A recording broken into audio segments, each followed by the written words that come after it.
Praise the Lord, जय मसीह की everyone. आज के लाइव सेशन में फिर आपका बहुत बहुत स्वागत करते हैं और आज फिर से मैं हाजिर हूँ आपके सामने वचन में से कुछ गहरी बातों को लेके, कुछ आत्मिक बातों को लेके, जिसके विषय में आज हम कुछ नई बातों के विषय में जानेंगे। और सबसे पहले मैं धन्यवाद करना चाहूँगी आज़ादी इंटरनेशनल टीम का, इस पेज का, कि उन्होंने मुझे मौका दिया। ब्रदर मनोज साहू के मैं थैंकफुल हूँ कि उन्होंने मुझे मौका दिया और इस पेज से जोड़ा कि हम इस जगह आप सब से मिलकर, हम सब विश्वासी एक साथ मिलकर परमेश्वर के वचन से बातें करते हैं और उनमें से कुछ नई बातें हम सीखते हैं। Thank you so much everyone, आप सबका स्वागत है। जितने लोग आप यहाँ मेरे साथ मौजूद हैं मुझे उत्साहित करते हैं।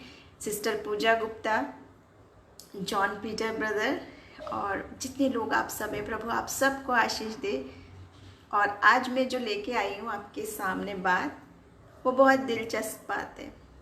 अगर हम सवाल पूछें और बात करें, हम सब जानते हैं, आपसे पूछा जाए जिम किसे कहते हैं, क्या है जिम, क्यों हम जाते हैं, क्या बात है, तो सब जानते हैं। एक समय था जिम के बारे में लोग नहीं जानते थे।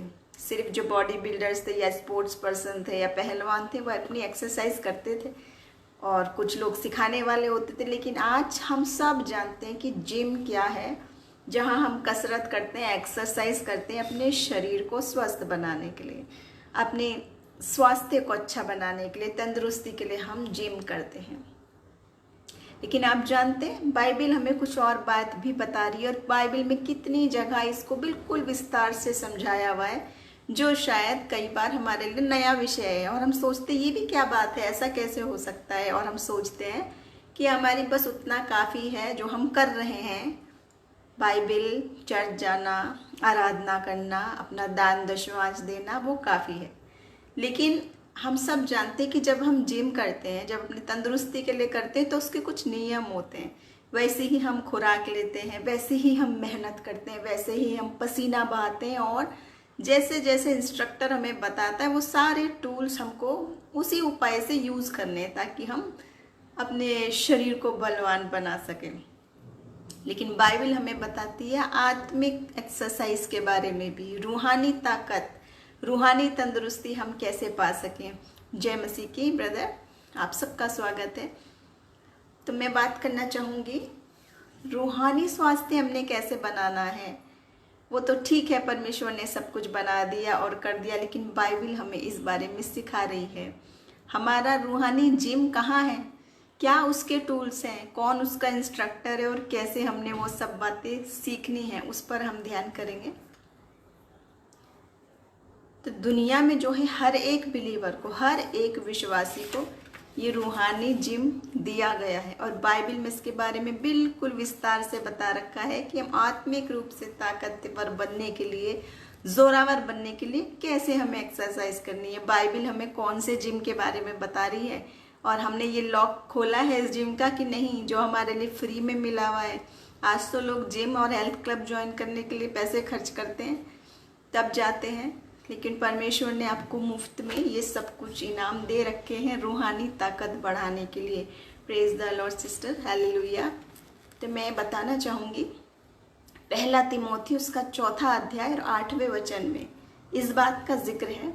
देखिए, क्योंकि देह के प्रशिक्षण से कम लाभ होता है, पर भक्ति सब बातों के लिए लाभदायक है, क्योंकि इस समय के और आने वाले जीवन की भी प्रतिज्ञा इसी के लिए है। यानी शारीरिक प्रशिक्षण जो है हमारा, जिम जो हमारी फिजिकल एक्सरसाइज जो है, वो तो कम लाभ की है, बाइबल कह रही है। लेकिन जो रूहानी एक्सरसाइज है वो ज़्यादा लाभ की है, क्योंकि शरीर की ताकत, शरीर का बल, सुंदरता, मजबूती सिर्फ क्षणिक है। एक वक्त आएगा कि हमारी मृत्यु होगी और शरीर का विनाश हो जाएगा। लेकिन ये जो आत्मिक ताकत है, आत्मिक जो हमें सेहत बनाना है, तंदुरुस्ती बनाना है, जोरावर बनना है, ये क्या है, अनंत काल के लिए, हमेशा हमेशा के लिए, अवधि काल के लिए है, इटर्नल लाइफ के लिए है, कि जो ख़त्म ही नहीं होगी। ऐसी मजबूती ये एक्सरसाइज हमको देगी। इसके बाद में मैं आपको बताना चाहूँगी कि जो बाइबल में जो ये बात है उसमें एक शब्द यूज़ किया गया है, ग्रीक शब्द है वो गमनाजो, जिसका नाम है जिम्नाजो। उसको उसी से ये बात बना है, जिम, जिम्नेजियम बना है, जिसको शॉर्ट में जिम कहते हैं, जहाँ पर हम एक्सरसाइज करने जाते हैं। इस शब्द का प्रयोग किया गया है ग्रीक में। हिंदी में इसको इस तरह से लिखा गया है, लेकिन ग्रीक में शब्द भी वही यूज किया गया है। तो आत्मिक रूहानी जिम की बात यहाँ पर बताई गई है आपको और हमें। तो बहुत सारे लोगों ने, जो हमने अभी खोले ही नहीं है उन जिम के ताले और यूज नहीं किया, हमने यूज करें आज, और अपनी रूहानी तंदुरुस्ती के लिए, आत्मिक प्रगति के लिए हमने क्या करना है। बिल्कुल सही बात बता रहा है यहाँ पे। इन दोनों जिम के विषय में अंतर बाइबल हमें साफ साफ बता रही है और बिल्कुल सच बता रही है। जो मैंने अभी बताया, जो लिखने वाला यहाँ पे बता रहा है, बिल्कुल वाकई में सच बात है। शारीरिक तंदुरुस्ती, ये वाला जिम कितनी भी मेहनत करो स्थिर नहीं रहेगी। एक ना एक दिन, कितनी भी उम्र क्यों ना हो, बाइबल बता तो रही है, आप कितनी भी उम्र हो, कितनी होगी, ज़्यादा से ज़्यादा 100 होती नहीं है, फिर भी चलो मान लिया, अगर बहुत हेल्थ का ध्यान रखा जाए, अगर हो भी गई इतनी, कितनी भी उम्र क्यों ना हो, फिर भी उसका अंत होना निश्चित है। चाहे आप उसको कितना अच्छा पौष्टिक खाना खा लो, चाहे आप जितनी एक्सरसाइज कर लो, जो कुछ भी कर लो, लेकिन ये आत्मिक जिम जो है, ये आपको वो चीज़ देगी जो कभी ख़त्म ही नहीं होगी। हमेशा का आनंद, हमेशा की ज़िंदगी, परमेश्वर की संगति, हमेशा का आनंद, हमेशा का स्वास्थ्य, आत्मिक स्वास्थ्य आपको देगा। तो उसके लिए हमें क्या करना है, बाइबल में हमें क्या बात बताई गई है इस विषय में मैं बताऊंगी। पहली बात है, पहला जो हमें ट्रेनिंग लेनी है इसमें, स्पिरिचुअल जिम की पहली ट्रेनिंग है कि हम भले और बुरे का ज्ञान प्राप्त करें। क्या अच्छा है, क्या बुरा है, वो हमने जानना है आत्मिक बात में, तभी तो चुनेंगे जाना किधर है। सबसे पहले जब आप जिम में जाते हैं तो कंस्ट्रक्टर भी आपको, फिजिकल कंस्ट्रक्टर भी आपके अनुसार देखेगा, वजन ज़्यादा है, कम करना है कि कम है या ज़्यादा करना है, आपके मुताबिक ही तो देखेगा। तब वो आपके ऊपर बताएगा कि आपके लिए कौन सा एक्सरसाइज सूटेबल है और आपको क्या करना है। उम्र के हिसाब से बताएगा, वजन के हिसाब से बताएगा, आपको कोई और बीमारी तो नहीं है, उस विषय को देखते हुए कंस्ट्रक्टर आपको बताएगा, इंस्ट्रक्टर आपको बताएगा, माफ़ कीजिए। तो यहाँ पर भी ये जो हमारी बाइबल है, ये हमारे मुताबिक हमें बता रही है कि जब हम परखने लग जाएं आत्मा में गलत क्या है और सही क्या है, उसका चुनाव करने लगे रोज़ाना की ज़िंदगी में। एक दिन की बात नहीं कह रहे हैं, रोज की नियमित रूप से, जैसे इब्रानियों उसका 5वां अध्याय और 14 वचन। इस वचन की चर्चा मैं पहले भी आपसे बहुत बार कर चुकी हूँ और फिर आ गई ही बात। इसमें ये बताया है, ऐसे लिखा है, दूध पीने वाले को तो धार्मिकता के वचन की पहचान नहीं होती क्योंकि वो बच्चा है, बच्चा दूध पीता है, पर अन्न जो है, अनाज सयानों के लिए है, जिनकी ज्ञानेंद्रियां अभ्यास करते करते, एक्सरसाइज करते करते भले बुरे में भेद करने में निपुण हो गई हैं, माहिर हो गई हैं। वही माहिर हमें आत्मिक रूप से कैसे होना है। हर दिन आपके और मेरे सामने चुनाव होते हैं कि नहीं, हर दिन प्रैक्टिकली आप देखो, शुरू हो जाएगी कहानी। जो लोग आपको पसंद नहीं करते वो आपके आमने सामने आ जाएं, झूठ बोलने वाले आ जाएं, और आप नहीं चाह रहे लेकिन आपको क्रोध आ रहा है, जानते हो आप बुरा है फिर भी आ रहा है, क्योंकि हम इंसान हैं। भले और बुरे का भेद करना क्या नैतिक है नहीं, मॉरलिटी के अपने बारे में जानना, अपने कैरेक्टर के बारे में जानना, हम ऑनेस्ट हैं या नहीं जानना, ऑफिस में बॉस के साथ, अपने कर्जा लेने वालों के साथ, अपने पड़ोसियों के साथ, अपने बिजनेस पार्टनर के साथ, सब के साथ हम डेली ये सारी सिचुएशन से गुजरते हैं, जिसमें हमें ऑनेस्टी भी दिखानी है, सत्य भी बोलना है, मॉरली भी ठीक रहना है, कैरेक्टर भी अच्छा रखना है। जो यीशु मसीह बता रहा है वो हमने करना है, भले और बुरे का ज्ञान, जिसको कहते हैं विवेक होना। आपका विवेक शुद्ध है तो सब शुद्ध है, कहते हैं ना, अंतरात्मा जिसे कहते हैं, कॉन्शियस क्लियर है तो सब क्लियर है। तो पहली एक्सरसाइज की बात ये है कि आपको, जैसे जिम में जाने के बाद आपका पहले उद्देश्य क्या है, उससे आप जाते हैं कि नहीं, कि मैं हेल्थ बनाना चाहता हूँ, मैं मोटा हूँ वज़न कम करना चाहता हूँ, या मैं बहुत पतला हूँ मैं वज़न ज़्यादा करना चाहता हूँ। हमारी कमी क्या है उसको सुधारने पे, उस चीज़ पे फोकस करके, उस चीज़ पे टारगेट करके, उसके ऊपर हम एक्सरसाइज शुरू करते हैं।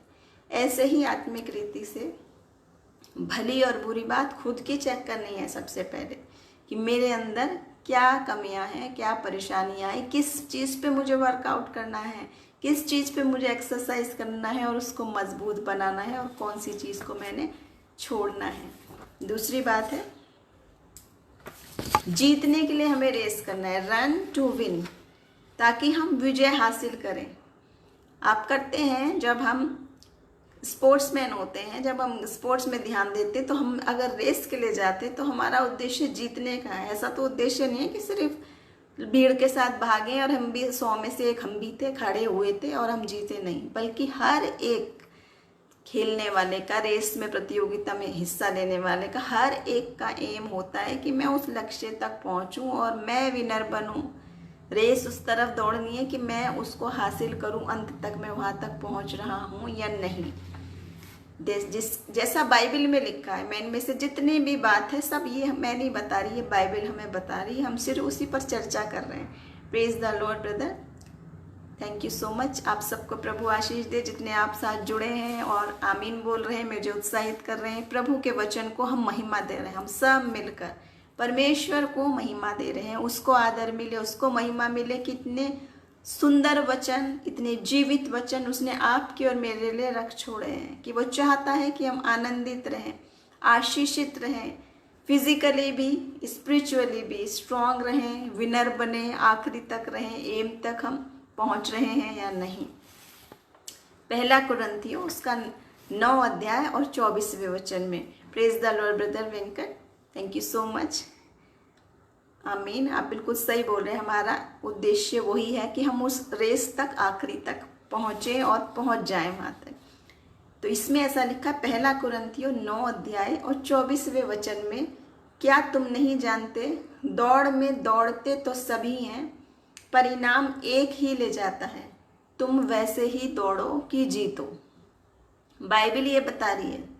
कहने का मायने ये है कि दुनिया में, जिंदगी की रेस में सब दौड़ रहे हैं, चाहे वो पापी हो, चाहे वो विश्वासी हो, चाहे वो धर्मी हो, चाहे वो अधर्मी हो, चाहे बच्चा हो, बूढ़ा हो, जिसने जन्म लिया जिंदगी की रेस में चल रहे हैं कि नहीं आगे, चाहे धीरे धीरे चल रहे हैं, चाहे रेस लगा के जा रहे हैं, चाहे उल्टे रास्ते पे जा रहे हैं, मगर चल सब रहे हैं।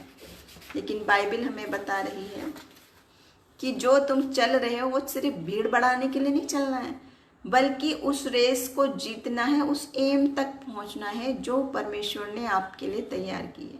और हम सब जानते हैं कि प्रभु की योजना क्या है, इस जीवन की क्या है, जीवन की रेस खत्म होने के बाद क्या है, एम क्या है, किस तरफ को हमको जाना है, वो सब इसमें लिखा है।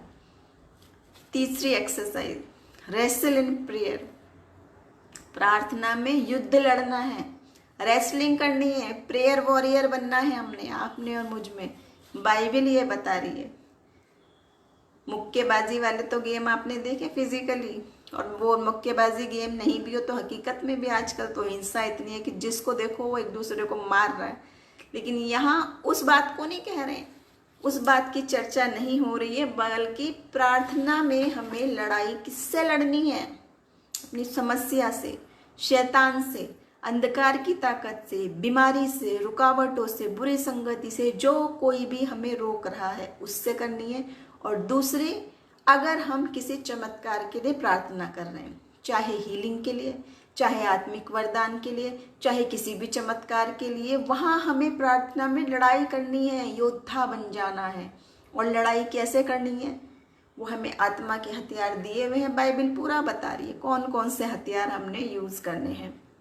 पहले मैं बताऊंगी प्रार्थना योद्धा की बात कहाँ पे बताई है बाइबल में। कुलस्सियों की किताब उसका 4था अध्याय और उसके 12वें वचन में एक इंसान की बात कही है। इफ्रास नाम है जिसका, इफ्रास, जो तुम में से है और मसीह यीशु का दास है, तुम्हें नमस्कार कहता है और सदा तुम्हारे लिए प्रार्थनाओं में प्रयत्न करता है। ऐसा तो हिंदी में है, लेकिन इंग्लिश में है, he is always wrestling in prayer for you. वो हमेशा प्रार्थना में युद्ध कर रहा है, he is always wrestling in prayer, प्रार्थना में युद्ध कर रहा है ये हमेशा तुम्हारे लिए। यहाँ पर प्रार्थना योद्धा बनने की बात बताई गई है। और आपने देखा होगा एक बहुत अच्छी क्रिश्चियन मूवी भी है, प्रेयर रूम, वॉर रूम नाम है उसका, सॉरी, वॉर रूम, जिसमें कि बहुत लोगों ने देखा होगा। तो हम जानते कि एक प्रार्थना का कमरा था जहाँ पर वो वचन लिख के, प्रार्थना की लिस्ट लिख के और आत्मिक रीति से प्रेयर करके लड़ाई करती थी, युद्ध, और अपने जीवन के बड़े बड़े बड़े पहाड़ को हटा के कैसे उसने बिल्कुल सब नेगेटिव और टूटी हुई और खराब बिखरी हुई बातों को परमेश्वर ने अद्भुत तरीके से किया। ये तो फिल्म की बात है, लेकिन हकीकत में सच है ये। बहुत लोगों ने जाना, और ये आज की बात नहीं, ये तो तब की बात है जब हम पैदा भी नहीं हुए। वचन हमें तब की बात बता रहा है कि ये प्रार्थना में युद्ध करना जो है हमें, ये तब से सिखाई जा रही है हमें बात, कि ताकि हम प्रार्थना योद्धा बन जाएं। आज आपने सुना होगा, हम लोग बहुत कहते हैं ना कि प्रेयर रिक्वेस्ट शेयर करेंगे हम अपने प्रेयर वॉरियर्स के साथ, अपने प्रार्थना योद्धाओं के साथ, क्योंकि परमेश्वर ने बहुत लोगों को ये वरदान दिया है। जब वो दूसरे के लिए प्रार्थना करते हैं, बहुत कंपैशन से भरकर करते हैं, आत्मा से भरकर करते हैं, और वचन क्या कहता है, विश्वासी की, धर्मी की प्रभावशाली प्रार्थना से बहुत कुछ हो सकता है। और परमेश्वर का वायदा क्या है, तो विश्वास से पुकारेगा, मैं स्वर्ग से झुककर तेरी सुन लूंगा। इतना बड़ा वायदा, तो हमें उसमें युद्ध लड़ते रहना है। अब बहुत सारे लोग सोचते हैं कि प्रार्थना का जीवन, प्रेयर में समय लगाना तो बहुत मुश्किल बात है। युद्ध की तो बात छोड़ो, हम अपनी 2-4 चीज़ों के लिए थैंक यू बोल दें, खाने के लिए थैंक यू बोल दें, उतना भी नहीं हम कर पा रहे हैं। लेकिन जब विपत्ति की घड़ी आ जाती है, बहुत बड़ी जब मुसीबत आ जाती है, तब हम परमेश्वर को पुकारने लगते हैं। जब बहुत बड़ी, जब कोई इलाज ही नहीं है, लाइलाज सी चीज़ है, जब अचानक से मेडिकल रिपोर्ट आ जाए भयानक सी, कैंसर की, किसी और की, और लास्ट स्टेज की, तो परमेश्वर याद आता है। लेकिन हम सब जानते हैं कि प्रेयर जो है, प्रार्थना जो है, वो एक लाइफ स्टाइल है। वो एक इमरजेंसी से निकलने की बात नहीं है कि अचानक से पड़ गई तो मैं तब तो पुकारने लगा। हालांकि परमेश्वर का प्यार ऐसा है कि वो हर एक घड़ी में सुनता है। जब भी हम पुकारते हैं वो सुनता है, लेकिन बात हमारी है कि हमें वो लाइफ स्टाइल बना देना है। Praise the Lord. Brother Prashant Masih, brother स्टैनी, आप सबका स्वागत है आज के सेशन में। तो परमेश्वर इतनी अद्भुत बातें हमारे से करता है, और हमें चाहता है कि आप और मैं सब प्रार्थना योद्धा बन जाएं, प्रेयर वॉरियर बन जाएं। हम कैसे बनेंगे हम प्रेयर वॉरियर? जैसे यहाँ पे बता रहे, पौलुस का मित्र इफ्रास, जो एक नमूना है हमारे सामने, जो कह रहा था कि मैं तुम्हारे लिए इसलिए प्रार्थना करता हूँ, प्रार्थना योद्धा बन के मैं प्रार्थना करता हूँ, ताकि तुम हमेशा आत्मिक उन्नति पाते जाओ। Praise the Lord. Brother Manoj Sahu, thank you so much. तो हम सब एक दूसरे की आत्मिक उन्नति के लिए प्रार्थना करें, प्रेयर वॉरियर बन जाए, आप मेरे लिए, मैं आपके लिए।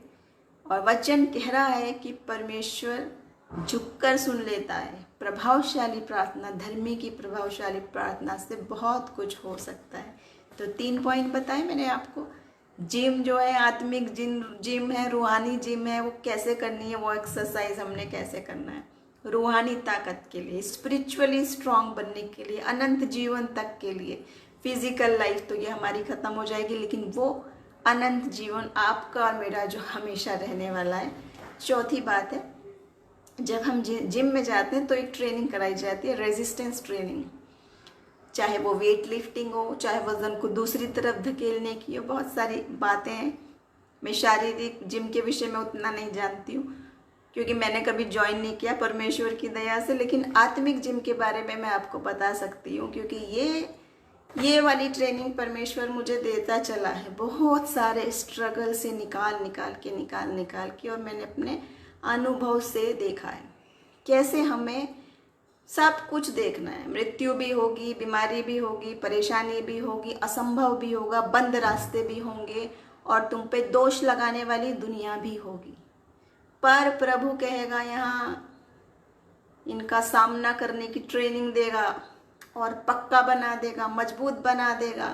कोई भी किसी भी किस्म की बाधा क्यों ना आ जाए, वो आपको ऐसा चट्टान की तरह बना देगा। क्योंकि तब हम जानते हैं मैं कमज़ोर हूँ, मेरे लिए मुश्किल है, मुझे कुछ नहीं आता, लेकिन मेरे साथ पीछे जो है वो सर्वशक्तिमान है, जिसको सब कुछ आता है। आसमान और पृथ्वी का अधिकार जिसके हाथ में है, वो सर्वशक्तिमान जब मेरे साथ है तो मुझे कोई भय नहीं।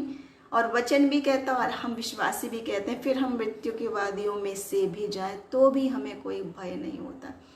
यहाँ तक कि पौलुस कहता है, मेरा जीना मसीह और मरना लाभ है, मरना भी उसके लिए लाभ है। ये है विश्वास की ताकत। और हमें किस चीज़ में ट्रेनिंग करनी है? रेजिस्टेंस ट्रेनिंग जो मैं बता रही हूँ। जैसे शारीरिक रूप से बहुत सारी करते हैं, मगर रूहानी के बात कहाँ बताया हुआ है बाइबल में? वो है याकूब 4, याकूब की पुस्तक, उसका 4था अध्याय और उसका वचन 7 और 8।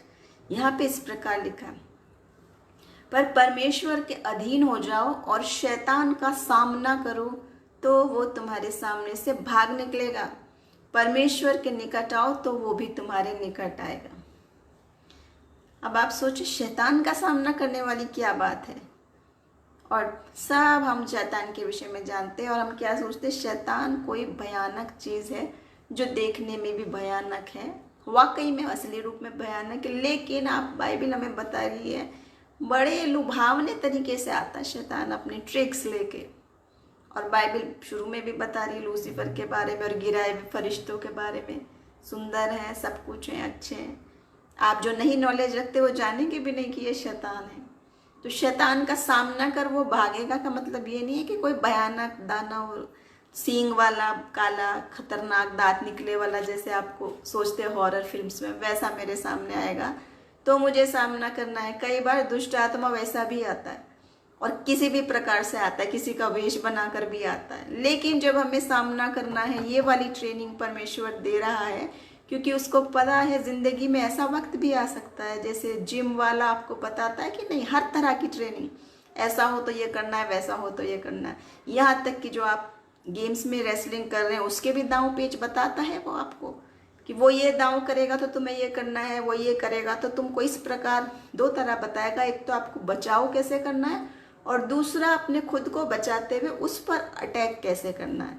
ये तो आपको गेम्स वाला बताएगा। लेकिन यहाँ पे जो प्रशिक्षण दे रहा है परमेश्वर का वचन, वो दूसरी प्रकार का दे रहा है। वो कैसा दे रहा है? देखिए, पहला पत्रस 5वां अध्याय और उसका 8वां और 9वां वचन, सचेत रहो और जागते रहो क्योंकि तुम्हारा विरोधी शैतान गरजने वाले सिंह के समान इस खोज में रहता है। इस खोज में रहता है शैतान कि किसको फाड़ खाए। विश्वास में दृढ़ होकर और ये जानकर उसका सामना करो कि तुम्हारे भाई जो संसार में है ऐसे ही दुख भुगत रहे। जो भाई तो भुगत रहे हैं, लेकिन आपने और मैंने ये सामना करना, ये जान के। और शैतान वो बता रहा है कि वो ये नहीं है कि वो एक दिन 2 दिन हमला कर रहा है, वो खोज में ही रहता है। बताइए, शैतान का काम, उसकी प्रवृत्ति यही बता रखी है कि वो इस खोज में रहता है कि किसको पकड़े और फाड़ खाए, यानी किस पर शैतानी हमले करे। कई बार वो लुभावने तरीके से करता है, कई बार सचमुच भयानक तरीके से करता है। बहुत सारी बातें हैं जो आप रोज आए दिन आमने सामने अपने साथियों पर भी देखते हैं, बहुत नज़दीक से आप देखते हैं। और विश्वासियों पर भी हमला करता है तरह तरह से कि हम कैसे नीचे खींच ले हमको और विश्वास से हटा ले। तरह तरह की बातें वो करेगा आपको रोकने के लिए। लेकिन हमको यहाँ सचेत रहना है और जागते रहना है। 2 चीज़, सचेत और जागते रहना और उसका सामना करना है। परमेश्वर का नाम लेके करना है सामना।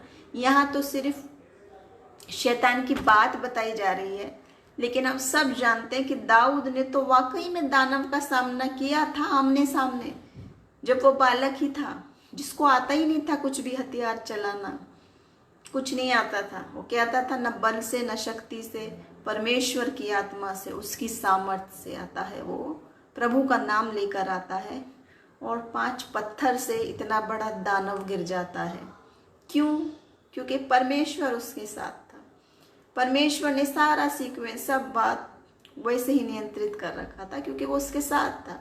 ऐसे ही आप और मैं, अगर शैतान का हम सामना नहीं करेंगे तो वो भागेगा नहीं, क्योंकि यहाँ पहली शर्त ही यही है, जागते भी रहो, सचेत भी रहो और सामना भी करो।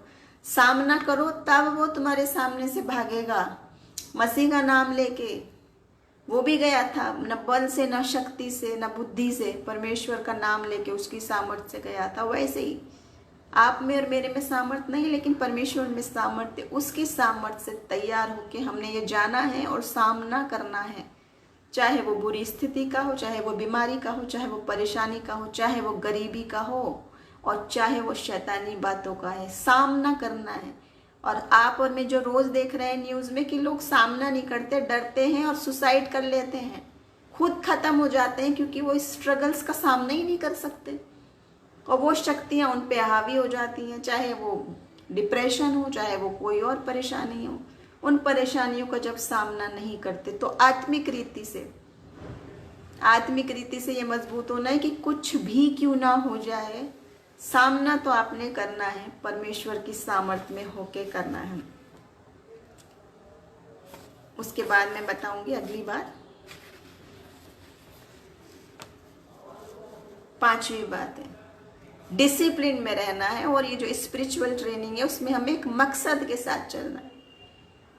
आप जब जिम में जाते हैं तो कुछ रूल्स रेगुलेशन है कि नहीं, चाहे आप स्पोर्ट्स में जाते हैं, चाहे आप बच्चे हो, पीटी टीचर आपको बता रहा फिर भी आपको रूल बताएगा, वो कुछ ऐसे करना है, यूँ करना है, क्या करना है आपने, उसके अनुसार आप करोगे तो ठीक है, अगर आप नहीं करोगे तो निकाल के बाहर कर देंगे, रेस में ही शामिल नहीं है आप। तो फिर तो आत्मिक रीति से भी हमें कुछ बात है, हर गेम के जो रूल्स हैं, हर ट्रेनिंग के जो रूल्स हैं वो इसमें भी बता रहा है, बाइबल में भी है वो। देखिए 1 कुरिन्थियों उसका 9 अध्याय और 25 से 27 यहाँ पे इस प्रकार लिखा है। हर एक पहलवान की बात बता रखी है। देखिए सब प्रकार का संयम रखता है।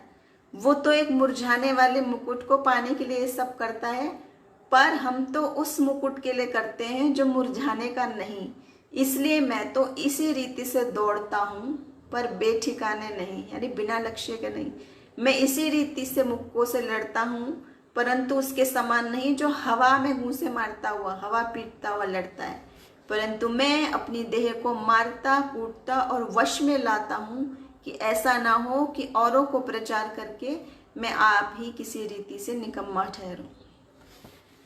देखिए पूरी बात बता रखी है, बहुत सारी गहरी बातें इसमें। क्या है, जब आप अगर मैराथन रेस में दौड़ रहे हैं या किसी और ओलंपिक में किसी बड़ी प्राइज की और आपकी दृष्टि है, अगर आप उसके प्रतियोगी, तो कितनी आप जब तक जीत नहीं जाओगे आपकी लगन वही रहेगी, सोना उठना बैठना खाना पीना सब उसी की तैयारी में होगा, वैसे ही खाओगे, वैसे ही करोगे, वही प्रैक्टिस करोगे, रात दिन करोगे कि मैं गलतियों को हटा के उस रेस में मुझे विजयी बनना है, तो मैंने क्या करना है।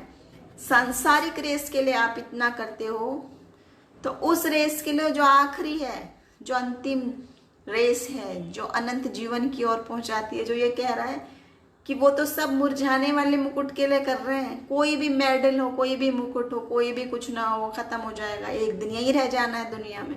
कितने भी मेडल हो, कितनी भी पद और प्रतिष्ठा हो, लेके तो नहीं जाओगे आप साथ में।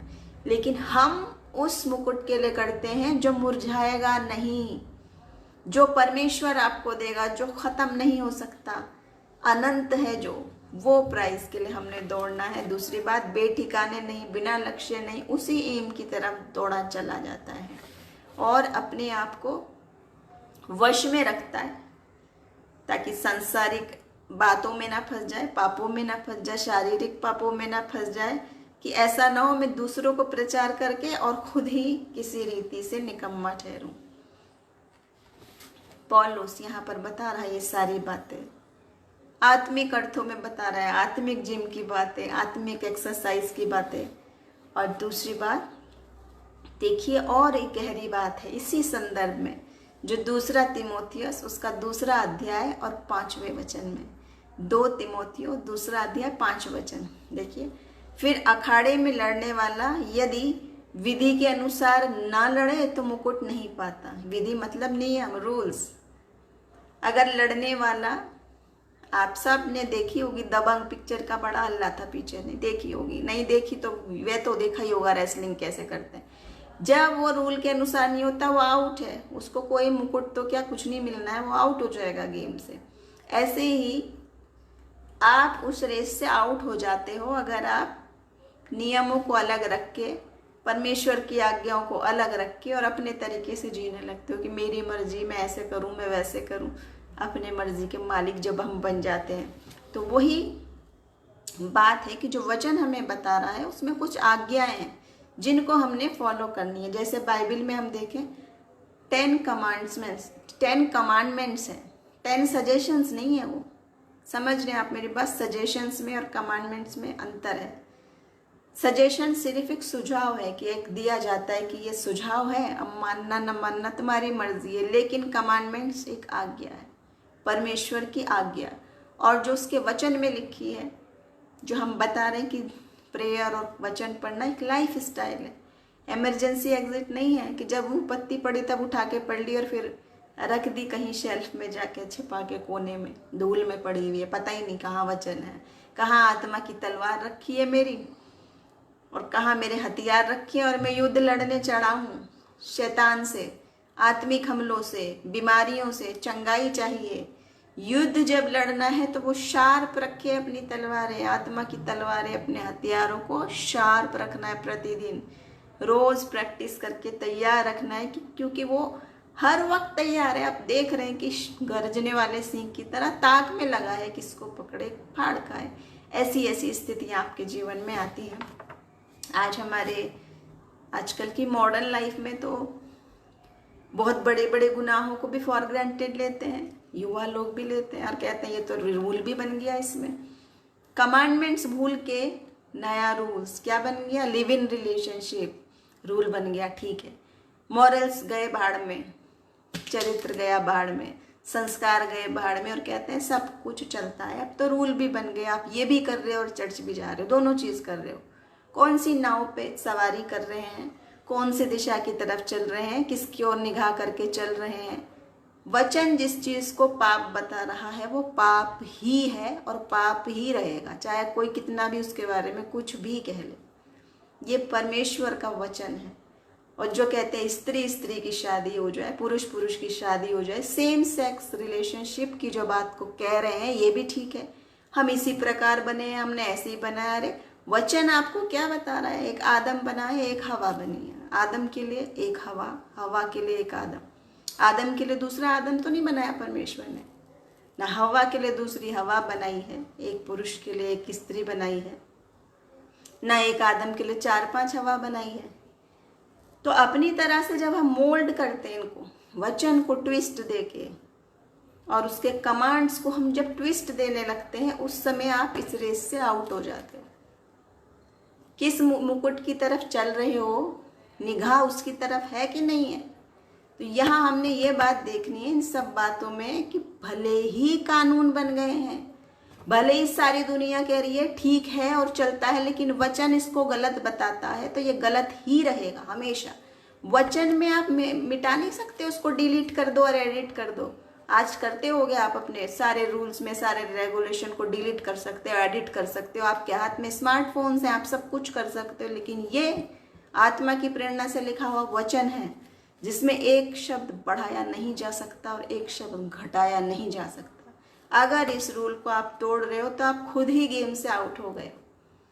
तो हम अगर उस रेस पे दौड़ना है, उसकी ओर निगाह लगानी है, तो संयम से करना है, वश में रख के करना है। ऐसा ना हो प्रचार करके खुद निकम्मा ठहरूं, ये कह रहा है यहाँ पर। और अखाड़े में लड़ने वाला रूल के अनुसार ना लड़े तो मुकुट नहीं पाता, गेम से बाहर हो जाता है। जांच लें आज आप और मैं अपने आप को।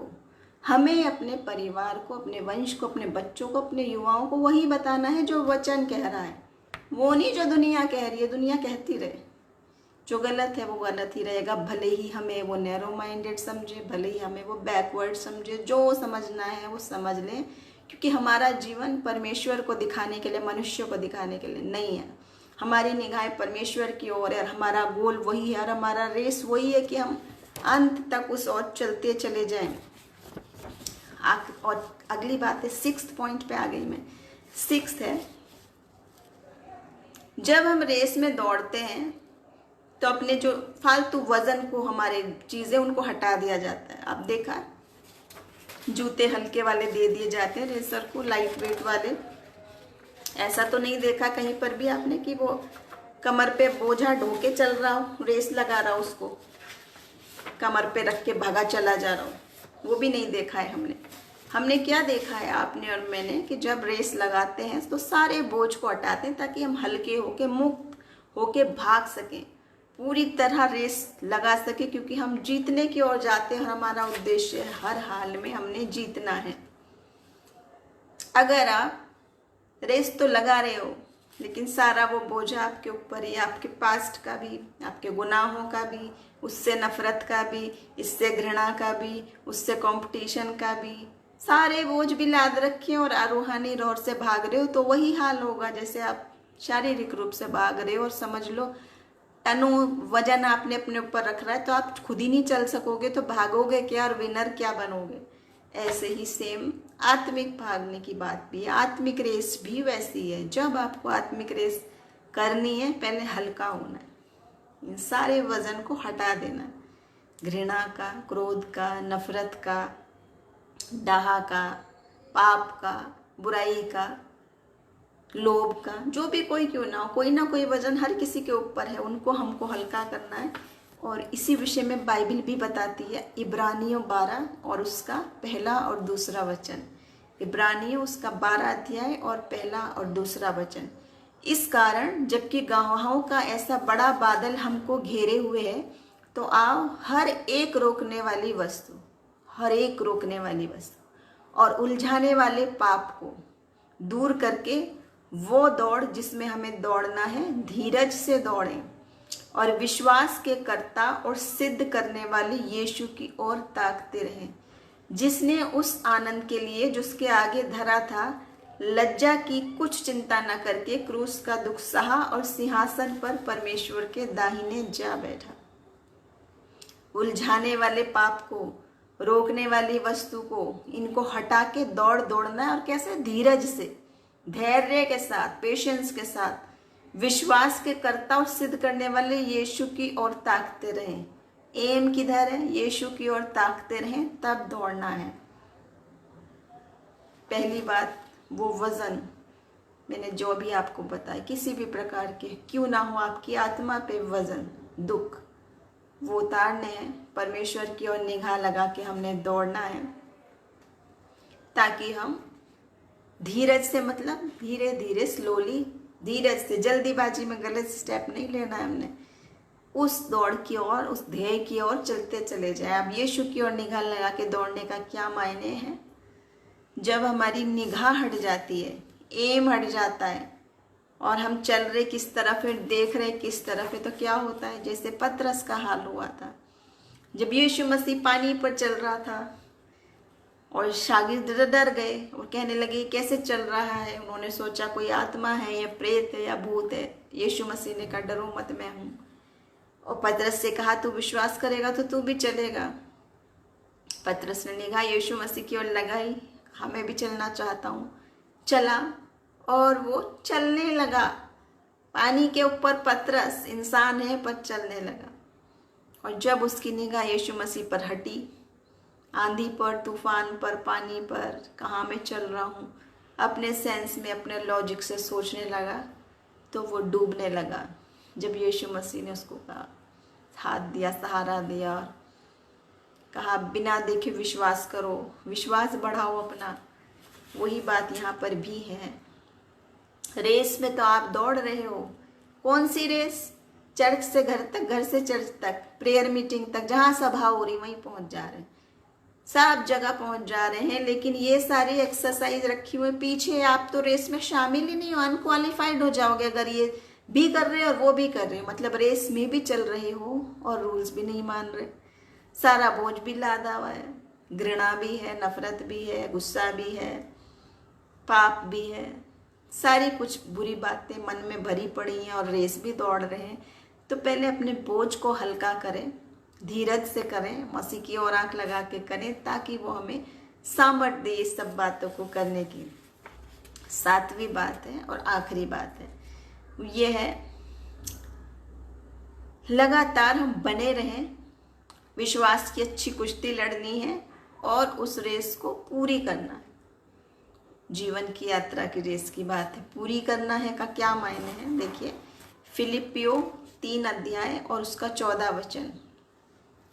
निशाने की ओर दौड़ा चला जाता हूँ ताकि वो इनाम पाऊँ जिसके लिए परमेश्वर ने मुझे मसीह यीशु में ऊपर बुलाया है। फिलिपियो 3 और 14। निशाने की तरह दौड़ा चला जाता हूँ। उस एम पे निगाह लगा के, फोकस लगा के सिर्फ वही एम है और उसकी ओर वो निरंतर दौड़ा चला जाता है। वो इनाम पाऊं जो यीशु मसीह ने दिया है। क्या है वो इनाम? जो यीशु मसीह कहता है, मैंने तुम्हें अपना वारिस बना लिया है, मैं जाता हूँ ताकि मैं तुम्हारे लिए जगह तैयार करूँ, ताकि जहाँ मैं हूँ वहाँ तुम भी मेरे साथ रहो और मेरे आनंद में सहभागी हो। अनंत जीवन, जिसके बाद न पीड़ा, न मृत्यु, न भय, शांति, मसीह की संगति, अनंत जीवन, हमेशा हमेशा का जीवन, वो इनाम की तरफ निगाह लगा के दौड़ा चला जाता हूँ। दूसरा तिमोथियो 4 अध्याय और 7वां और 8वां वचन, यहाँ ये कह रहा है, मैं अच्छी कुश्ती लड़ चुका हूँ, मैंने अपनी दौड़ पूरी कर ली है। अब आप कहेंगे ये कौन से स्पोर्ट्स की बात चल रही है? ये आत्मिक बातें चल रही हैं, सांसारिक जिम की बात नहीं चल रही है कि मैं कुश्ती लड़ चुका हूँ और दौड़ पूरी कर ली है। आत्मिक बात कह रहा है वहाँ, मैंने विश्वास की रखवाली की है, भविष्य में मेरे लिए धार्मिकता का वो मुकुट रखा हुआ है जिसे प्रभु जो धर्मी और न्यायी है मुझे उस दिन देगा, और मुझे नहीं वरन उन सब को भी जो उसके प्रकट होने को प्रिय जानते हैं। दुनिया की रेस में मुकुट एक को मिलता है, फर्स्ट को, फिर सेकंड को, थर्ड को, 2-3 कंसोलेशन प्राइज भी मिल जाते होंगे, लेकिन यहाँ ये मुकुट सबके लिए है रखा हुआ, सबके लिए, कोई भी क्यों ना हो। अगर आप भी चाहते अनंत जीवन का वो मुकुट आपको मिले, अगर आप भी चाहते परमेश्वर वो मुफ्त का, हमेशा हमेशा का, उद्धार का, जीवन का, शांति का वो मुकुट आपको दे, मुझे दे, तो करना क्या है? ये आत्मिक जिम ज्वाइन करनी है हमने, जो बाइबल हमें बता रही है। अब आपके और मेरे जीवन में हम नहीं जानते कितने वर्ष है, पता नहीं, हाँ कल सांस कल तक चल रही है, या अभी है, या 1 मिनट की है, या वर्षों तक की है। परमेश्वर के हाथों में हमारा जीवन है, हम नहीं जानते कि हमारी अंतिम सांस कौन सी है और कब है। लेकिन जो भी क्यों ना, हमें हर हाल में कह रहा है कि रेस तो पूरी करनी है। उनके विषय में कह रहा है जो सुसाइड कर लेते, बीच में ही रेस छोड़ के भाग जाते उल्टे, गोल तक तो आए नहीं अपने और बीच में ही भाग गए। फिर कभी मौका मिलेगा हम सुसाइड के इश्यू पर बताएंगे वचन क्या बताता है, किस प्रकार की बातें हैं इससे जुड़ी हुई। लेकिन आज मैं ये बता रही हूँ कि जो जीवन परमेश्वर ने आपको दिया है वो रेस पूरी करनी है, जहाँ तक सांस दी है परमेश्वर ने ना। और अबॉर्शन के बारे में भी एक और बात है कि उसकी भी सांस परमेश्वर ने दी है। हम नहीं होते कोई लेने वाली कि हमने अपना राइट बना लिया कि हम मारेंगे या जिएंगे अपने बच्चे को, क्योंकि वो आप उसका जीवन ले सकते हो, आप उसका शारीरिक जीवन ले सकते हो, आत्मा तो नहीं ले सकते। प्रभु ने क्रिएट किया है, उसकी आत्मा है, तो जितना जीवन प्रभु ने जिसको दिया उसको हमें लेने देना है। ना हम देने वाले हैं ना हम लेने वाले हैं। अय्यूब कहता है कि नहीं, परमेश्वर ने दिया, परमेश्वर ने लिया, उसका नाम धन्य है। तो जीवन की जो ये रेस है, जहाँ से प्रभु शुरू करे और जहाँ ख़त्म करे, वो होने देनी है हमने। हम उसमें बीच में अपने आप नहीं बन सकते किसी के भी अधिकारी जीवन के। और उसके बाद ख़त्म करते हुए, इसके बाद मैं प्रार्थना में भी जाऊंगी, लेकिन मैं एक बात बताती हूँ आपको कि हमने अपने आत्मिक जिम के विषय में क्या क्या बातें सीखी, वचन में से क्या क्या बातें हैं जो हम गौर भी नहीं करते। कई बार विश्वास के बारे में हम जानते हैं, चंगाई के बारे में हम जानते हैं, प्रार्थना के बारे में हम जानते हैं, उद्धार के बारे में जानते हैं, यीशु मसीह के बारे में भी जानते हैं, शैतान के बारे में भी जानते हैं, लेकिन आपके पास रूहानी जिम भी है ये नहीं जानते। हर एक के पास है, फ्री में दिया हुआ। संसार की तो जिम जानते हैं आप सब, हेल्थ क्लब्स भी जानते हैं, लेकिन ये आत्मिक जिम भी आपको दिया हुआ है। और उसको सिखाने वाला कौन है? परमेश्वर का पवित्र आत्मा, जो कहता है मैं अपना आत्मा तुझे दिया जाता हूँ, जो तुझे सिखाएगा। सत्य का आत्मा, जहाँ भी हम डगमगाने लगे वो कान में बताएगा, हमें गाइड करेगा। तो हमें उस लक्ष्य की ओर चलना है और उसके लिए ये सारी बातें करना है, निरंतर चलते चले जाना है। और उसको रूहानी एक्सरसाइज हमने रोज करनी है अपनी, हमेशा निरंतर करनी है एक्सरसाइज। अच्छे और बुरे के बीच में अंतर मालूम होना, उसमें ट्रेनिंग लेनी है। प्रार्थना में योद्धा, रेसलिंग करनी है प्रार्थना में अपनी प्रेयर का आंसर पाने के लिए। रेस के लिए, जीतने के लिए भागे चले जाना है, बीच में नहीं छोड़नी है, उद्देश्य की ओर देखना है, शैतान का सामना करना है ताकि वो भागे। इन सारी बातों में डिसिप्लिन रहना है कि प्रभु क्या चाहता है हमसे। एक पर्पस के साथ हमने भागना है, परमेश्वर के नियम के मुताबिक हमने चलना है।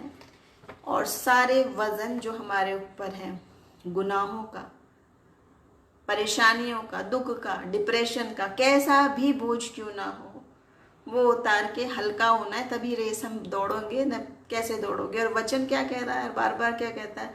हे सब थके और बोझ से दबे लोगों, मेरे पास आओ, मैं तुम्हें विश्राम दूंगा।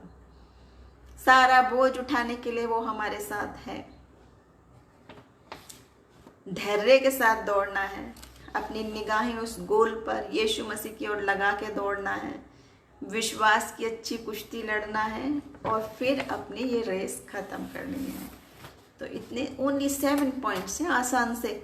जिम में तो आप बहुत मेहनत कसरत करते हैं, पसीने बहाते हैं, कैलोरीज गिनते रहते हैं, कितना कम किया, कितना ज़्यादा किया। कितनों को मैंने देखा बड़े परेशान रहते हैं लोग अपने शरीर को बनाने के लिए। काले को गोरा होना है, गोरे को काला होना है, मोटे को पतला होना है, पतले को मोटा होना है। कोई खुश नहीं है अपने से, सबको परफेक्ट बनना है। लेकिन आत्मा में आप कैसे हैं आपको पता ही नहीं है।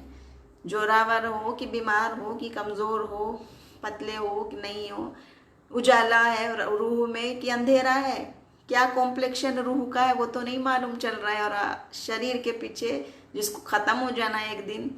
और परमेश्वर क्या कहता है? परमेश्वर का देखना और मनुष्य का देखना एक समान नहीं है। मनुष्य तो बाहरी रूप रंग को देखता है, लेकिन परमेश्वर की दृष्टि हृदय की ओर लगी रहती है।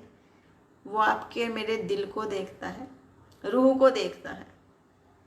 तो इन बातों की चिंता हमने नहीं करनी है। और ज़रूर है कि हम इंसान हैं तो हमें फिजिकली भी फिट रहना है, स्वस्थ रहना है, अपने को मेंटेन करके रखना है, ठीक है, उतनी बात। लेकिन हम परमेश्वर के हाथों की रचना है, हर चीज़ सुंदर बनाई है, आत्मा सुंदर है, व्यवहार सुंदर है, तो सब कुछ सुंदर है। और ऊपर से सब कुछ सुंदर हो और अंदर सब कुछ असुंदर हो, तो वचन बार बार क्या कह रहा है? मैंने कल भी आपको बताया था, बिना विवेक के सुंदर स्त्री जैसे नाक में सोने का नथ पहने हुए सूअर। नीति वचन में ऐसी बातें लिखी हैं, बताइए। तो हमने क्या बनना है? परमेश्वर हमारे हृदय से प्रेम करता है। शरीर खत्म हो जाएगा, शक्ति खत्म हो जाएगी, बल खत्म हो जाएगा, सुंदरता खत्म हो जाएगी, धन खत्म हो जाएगा, सब यही रह जाएगा। लेकिन आत्मिक रूप से आप जो स्ट्रांग बने थे, जो इस जिम में आपने मेहनत करी है, प्रयास किया है, दिन ब दिन रूहानी तौर से आप आगे बढ़े, स्ट्रांग बिल्कुल स्ट्रांग हो गए।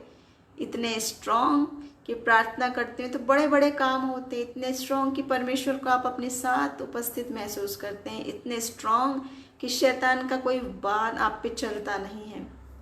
मैं गवाही बताना चाहूँगी आखिरी में, फिर प्रार्थना करके समाप्त करूँगी। उसमें इस प्रकार की बात है कि एक स्त्री, एक लड़की थी और मसीह में विश्वासी थी और अच्छी थी, सुंदर थी, होशियार थी, पढ़ने लिखने में, सब चीज़ में। तो उसको एक लड़का पसंद करता था और उससे शादी करना चाहता था। लेकिन ये लड़की को पसंद नहीं था और वो ध्यान नहीं दिए थी उस समय। उसका अपना ध्यान था कि मैं पढ़ाई लिखाई या करियर जो भी रहा वो प्रभु में थी। तो ये लड़का जो है वो प्रभु में नहीं था। तो ये लड़के ने क्या काम किया, इसने जादू टोना करके, जो अशुद्ध आत्माओं से या कैसे क्या क्या करके उसने बहुत कोशिश की। आपने देखा होगा वशीकरण करने की, टोना टोटका करने की, क्या क्या करने की उसने अपनी तरीके से बहुत उपाय किए। लेकिन किसी प्रकार कोई उपाय काम नहीं करता था। उस लड़के ने बहुत पैसा बहा दिया, बहुत समय लगा दिया, बहुत मेहनत कर दी। और जिससे वो कराता था, ये जादू टोना टोटका जिससे कराता था, उससे पूछा कि क्या बात है, मैं इतने समय से कर रहा हूँ, पैसे दे रहा हूँ, जो उपाय आप बता रहे हो, जो आप कह रहे हो वो मैं कर रहा हूँ, मगर ये क्यों नहीं हो रहा? तो पता है आपने उसने क्या कहा? ये मेरे से नहीं होगा, कोई और लड़की का बताओ आप। ये लड़की को मैं नहीं कर सकता, क्योंकि जब भी मैं कोई तंत्र मंत्र जादू टोना भेजता हूँ उस पर, वो वापस आ जाता है। क्योंकि वो शैतानी जो आत्मा है जिनकी सहायता से वो करता था, वो कहते थे कि वो लड़की के चारों ओर चमकदार अग्नि का घेरा लगा हुआ है, हम उसको देख तो सकते हैं लेकिन छू नहीं सकते, और उसको छू नहीं सकते तो कुछ हमारा जादू भी नहीं कर रहा है, इसलिए आप दूसरी लड़की बता दो। तो इसको बड़ी हैरानी हुई, इसने कहा ऐसा कैसे हो सकता है, ये कैसी बात है, कहाँ कुछ लगा हुआ है अग्नि का वाड़ा। और ये करते करते करते जांच पड़ताल, और उसके अंदर प्यास इतनी बड़ी, ये बंदे ने, ये लड़के ने मसीह को ग्रहण किया, विश्वास किया, और वो लड़की से ज़्यादा विश्वासी ये बन गया क्योंकि उसने ये सब बातें देखी तो उसको बड़ा ताजुब हो गया, और उसने सोचा कि ऐसा कैसे हो सकता है। और जब उसने उसको खोजना शुरू करा, वचन क्या कहता है, अपने खोजने वालों को परमेश्वर प्रतिफल देता है, बताता है, अपने को जाहिर करता है, प्रकट करता है। जितने उसके पास आते हैं परमेश्वर उनको अपने पास से दूर नहीं करता। तो ऐसा हुआ और उसका जीवन बदल गया, और आज वो बहुत बड़ी मिनिस्ट्री में है, बहुत बड़े प्रचारक हैं जिनके विषय में मैं बता रही हूँ। देहरादून साइड में वो बहुत बड़ी मिनिस्ट्री, और ये गवाही बहुत बार मैंने सुनी है उनसे। तो इतनी सच्चाई परमेश्वर के वचन में है, जब हम उस आत्मा को चखे भी नहीं, जाने भी नहीं, लेकिन हमने देखा इतनी पावर है। और जैसे इन्होंने जानना सीखा, पूछना सीखा, मानना सीखा, ऐसा कैसे है, आग का घेरा क्यों लगा है, क्या लगा है। तो जो नहीं जानते वो सोचेंगे कहानी है, बकवास है, डींगे मार रहे हैं, झूठ बोल रहे हैं, बढ़ा चढ़ा के बोल रहे हैं, लेकिन ये उनके जीवन की सच्चाई है। सब के साथ हो सकती है, परमेश्वर का वचन कहता है सब के लिए ये दिया है। तो अपने उस आत्मिक जिम को एक्सरसाइज के लिए इस्तेमाल करते रहें, रोज वर्जिश करते रहें, आत्मिक कुश्ती के लिए, प्रार्थना की योद्धा बनने के लिए, ताकि हम भी आत्मिक रीति से उतने स्ट्रांग बनकर खड़े हों जो परमेश्वर हमसे चाहता है, और अपनी दृष्टि प्रभु पर लगाएं। प्रभु आज के वचन के जरिए हमें आशीष दे। हम प्रार्थना में जाएंगे। पिता, हम आपका धन्यवाद करते हैं इस सुंदर वचन के लिए, हम आपका धन्यवाद करते हैं आपके प्यार के लिए, हम आपका धन्यवाद करते हैं कि आपने जो हमारे लिए योजनाएं बनाई हैं वो लाभ की हैं और हानि की नहीं, और अनंत जीवन की योजना, आशीष की योजना। आज हम अपने आप को, जितने लोग यहाँ समर्पित करते हैं आपके पवित्र हाथों में, हमें से हर एक को आप सामर्थ्य रूप से आगे बढ़ाइए, एक एक को आत्मिक रूप से आगे बढ़ाइए, प्रेयर वॉरियर्स बनाइए, आत्मा में लड़ना सिखाइए, दिन ब दिन मजबूत बनाइए प्रभु। और ये सारी बीमारियों से, सारी परेशानियों से, सारी शैतानी बंधनों से, फाइनेंशियल प्रॉब्लम से, हर समस्याओं से लड़ने के लिए प्रभु आप हमें ताकतवर बनाएं, स्वस्थ बनाएं, क्योंकि आप हमारे साथ रहें, आपका आत्मा हमें काम करे। हम निर्बल हैं मगर आप बहुत बलवान परमेश्वर है, सर्वशक्तिमान परमेश्वर है। वही अपनी आत्मा, वही अपना बल, वही अपनी बुद्धि हमें से हर एक को दे, कि ना तो बल से ना शक्ति से, पर परमेश्वर की आत्मा के द्वारा सब कुछ संभव है। ये सारी प्रार्थना हम यीशु मसीह के नाम में मांग लेते हैं, आमीन। धन्यवाद करेंगे आप सबका जितने लोग मेरे साथ शामिल थे, और हम रिक्वेस्ट करेंगे कि हम शेयर करें इसको अपने जवानों को, बच्चों को, ताकि हम वचन की उस स्पिरिचुअल जिम को भी तो यूज़ करें जो हमें फ्री में मिली हुई है, जो आत्मिक रीति से हम बलवान बनने के लिए प्रभु चाहता है, वो हम में से हर एक तक उसका ये वचन पहुँचे। प्रभु आज के वचन के जरिए आप सबको आशीष दे। जय मसीह की। Thank you so much. God bless you all.